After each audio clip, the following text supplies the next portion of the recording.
प्रिय छात्रों, D pharma first year, जैसे पिछली कक्षा में आपको बताया गया था कि किस तरह से जो न्यूरल सिस्टम है ह्यूमन बॉडी में वर्क करता है। उसके बाद में हमारी आपकी डिस्कशन जो है हुआ था कि न्यूरॉन टू टाइप्स के होते हैं, CNS PNS, central nervous system and peripheral nervous system. यहाँ पर प्रमुखता से सेंट्रल नर्वस सिस्टम हमको आपको पढ़ना है। सेंट्रल नर्वस सिस्टम के विषय में आपको ढेर सारी जानकारियाँ जो है उसके उस टॉपिक से रिलेटेड थोड़ा बहुत आपको बताया गया था, उसी के अंतर्गत आज हम आगे बढ़ते हैं।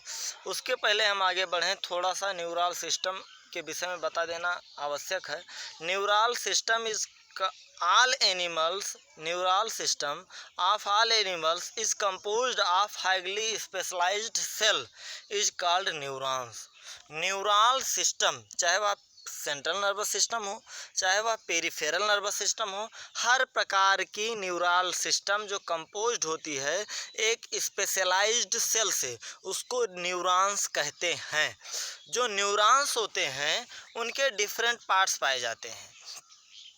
न्यूरॉन्स में डेंड्राइट्स पाया जाता है, जैसे यहाँ पर आप देख पा रहे हैं। ये फिगर आपको जो है बहुत स्पष्ट नहीं हो पाएगा, लेकिन इतना है कि जैसे ये देख रहे हैं, ये न्यूरॉन, एक न्यूरॉन सेल है। पता नहीं कितनी न्यूरॉन कोशिकाएं मिल करके और नर्वस सिस्टम या न्यूरल सिस्टम तंत्र का जो है तंत्रिका तंत्र का रूप धारण से मिल करके तंत्रिका तंत्र बनता है। पता नहीं कितनी मिलियन न्यूरॉन सेल मिल करके बनाती हैं। अब इसमें जो ये वाला सबसे ऊपर वाला हिस्सा होता है डेंड्राइट्स कहते हैं। डेंड्राइट्स के बाद इसमें पाया जाता है, उसके अंदर इनक्लोज होता है साइटोप्लाज्म। साइटोप्लाज्म में के अंदर जो है दानेदार स्ट्रक्चर पाया जाता है पॉइंटेड, उसको निजल्स ग्रेन्यूल्स कहते हैं। और ठीक उसके बीच में न्यूक्लियस होता है। सेल बॉडी के इतने डेंड्राइट्स, निजल ग्रेन्यूल्स और न्यूक्लियस, तीन भाग होते हैं सेल बॉडी के। यह न्यूरॉन सेल का सबसे ऊपरी हिस्सा है। उसके बाद स्वान सेल पाई जाती है, जो एक्सॉन के जो है ऊपर साइड में चिपके हुए मैनर में कई स्टेप में पाई जाती है स्वान सेल्स। उसके बाद माइलिन शीथ, स्वान कोशिकाओं के ऊपर माइलिन शीथ पाया जाता है, और एक माइलिन शीथ दूसरे माइलिन शीथ से जो जुड़ता है, जुड़ने के इस स्थान को नोड ऑफ रेनवीर कहा जाता है। और ठीक उसके नीचे रूट को जहां एक्सॉन टर्मिनल और सिनेप्टिक नोड पाए जाते हैं, इसके जरिए एक न्यूरॉन का दूसरे न्यूरॉन के डेंड्राइट से जुड़ाव होता है, जहां पर chemical impulse in the form of chemical neurotransmitter के रूप में होता है। सिनेप्स में एक सिनेप्स में न्यूरोट्रांसमीटर जब फिलअप होता है तो वह स्थानांतरित होता है दूसरे सिनेप्स के पास। तो जो इसका पहला हिस्सा, जो कोई भी न्यूरॉन है, उसके तीन प्रमुख पार्ट पाए जाते हैं। सेल बॉडी सबसे ऊपरी हिस्सा, उसके बाद एक्सॉन, और उसके बाद एक्सॉन टर्मिनल या सिनेप्टिक पार्ट। तो इसमें तीन हिस्से में सबसे जो ऊपरी वाला हिस्सा है उसके तीन पार्ट्स होते हैं, डेंड्राइट्स, निजल ग्रेन्यूल्स, साइटोप्लाज्म और न्यूक्लियस। ये साइटोप्लाज्म में ही निजल ग्रेन्यूल्स पाए जाते हैं, निजल ग्रेन्यूल्स और डेंड्राइट्स उसमें आने वाले सिनेप्ट से जुड़े होते हैं। उसके बीचों बीच न्यूक्लियस पाया जाता है। उसके बाद एक्सॉन में स्वान सेल, माइलिन शीथ और उसके बाद नोड ऑफ रेनवीर पाए जाते हैं। उसके निचले वाले हिस्से में एक्सॉन टर्मिनल होता है और निचले वाले हिस्से में सिनेप्टिक नोड पाए जाते हैं। तो इस तरह से इसके अलग अलग हिस्से में अलग अलग पार्टों में अलग अलग चीज़ें पाई जाती हैं, और इस तरह से ये अपने कार्य को सही तरीके से क्रियान्वित करते रहते हैं। अब यहाँ पर आपको यह बता देना कि किस तरह से यह वर्क करता है, ये तो इसकी संरचना है। इसकी संरचना आप फिगर की सहायता से अलग अलग तरीके से जान और समझ सकते हैं।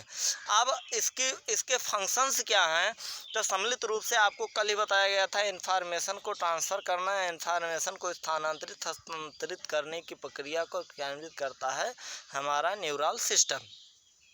अब यहाँ हम देखते हैं, जब हम इसके संरचना के एक एक जो है पॉइंट का फंक्शनल व्यू देखते हैं, तो न्यूरॉन इज का माइक्रोस्कोपिक स्ट्रक्चर। बिना माइक्रोस्कोप के न्यूरॉन कोशिका को हम देख ही नहीं सकते हैं।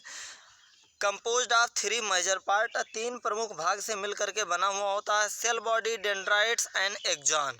The cell body contains cytoplasm with typical cell organelle and certain granular body. जो सेल बॉडी होता है साइटोप्लाज्म के बाद कुछ सेल ग्रेन्यूल्स को, सेल ऑर्गेनेल्स को भी कंटेन करता है। जो ग्रेन्युलर बॉडी होता है उसे निसल ग्रेन्यूल्स कहते हैं। Short fibre which branch repeatedly, जो शार्ट फाइबर्स पाए जाते हैं, विच ब्रांच, इनमें शाखाएं होती हैं, repeatedly and project out of the cell body also contain Nissl granules, और इसमें भी निजल ग्रेन्यूल्स पाए जाते हैं। कॉल द डेंड्राइट्स, डेंड्राइट्स में भी निजल ग्रेन्यूल्स, क्योंकि वह साइटोप्लाज्म का एक हिस्सा होता है, वहीं से निकलता है, तो उसमें भी यह कहने का तात्पर्य है कि यह जो ढेर सारी चीज़ें हैं उसके अंदर भी पाए जाते हैं। उसके बाद the fibre transmit impulse toward the cell body, जो ये डेंड्राइट्स होते हैं, डेंड्राइट्स के जो फाइबर होते हैं ये ट्रांसमिट करते हैं मीन्स प्रवाहित करते हैं सेल बॉडी की तरफ, अर्थात न्यूक्लियस या साइटोप्लाज्म की तरफ सूचनाओं को। The axon is a long fibre and the digital end of which is branched, each branch terminates as a bulb like structure called synaptic knob. और जो एक्सॉन है, एक एक्सॉन का जो डिजिटल पार्ट है, जो डिजिटल एंड है, वह ब्रांच होता है, शाखाओंदार होता है। ईच, प्रत्येक ब्रांच को टर्मिनेट बल्ब लाइक स्ट्रक्चर में, यहाँ जो सिनेप्टिक नॉब्स होते हैं वो बल्ब लाइक स्ट्रक्चर्स होते हैं, और वहाँ पर उस बल्ब लाइक स्ट्रक्चर में, जिसको सिनेप्टिक नॉब्स कहा जाता है, which possess synaptic vesicle containing chemical, वो सिनेप्टिक वेसिकल्स कंटेन करते हैं, धारण करते हैं ऐसे कंटेनिंग केमिकल्स को न्यूरोट्रांसमीटर्स कहते हैं, और इनको न्यूरोट्रांसमीटर्स के नाम से जाना जाता है।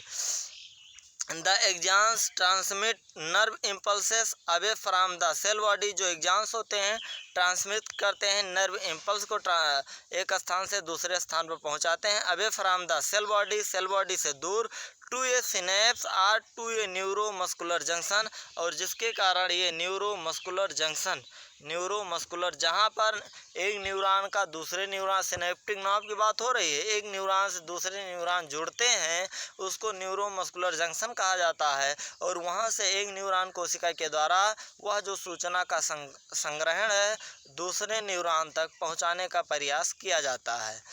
And is membrane of axon dendrites, the neuron are divided into 3 types, multipolar which 1 axon and 2 or more dendrites.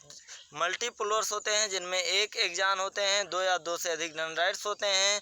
Cerebral cortex में ऐसे पाए जाते हैं bipolar, multipolar, bipolar, unipolar. Multipolar जो न्यूरॉन्स होते हैं डेंड्राइट्स वाले वो सेरेब्रल कॉर्टेक्स में पाए जाते हैं। जो बाइपोलर होते हैं वो रेटिना में पाए जाते हैं आँख की। जो यूनिपोलर होते हैं वो पाए जाते हैं एम्ब्रायनिक स्टेज, बेबी के एम्ब्रायनिक स्टेज में। अलग अलग अवस्थाओं में अलग अलग प्रकार के डेंड्राइट्स पाए जाते हैं। उसके बाद थैंक्स फॉर वाचिंग वीडियो, और नेक्स्ट वीडियो में आपको फिर मिलेंगे। अब जो है थोड़ा सा इसमें और बचता है, सेंट्रल नर्वस सिस्टम में इसकी फंक्शनिंग आपको बता दी गई किस तरह से करता है, इसमें थोड़ा सा भी और बताया जाएगा। नेक्स्ट वीडियो में आपको फिर मिलेंगे।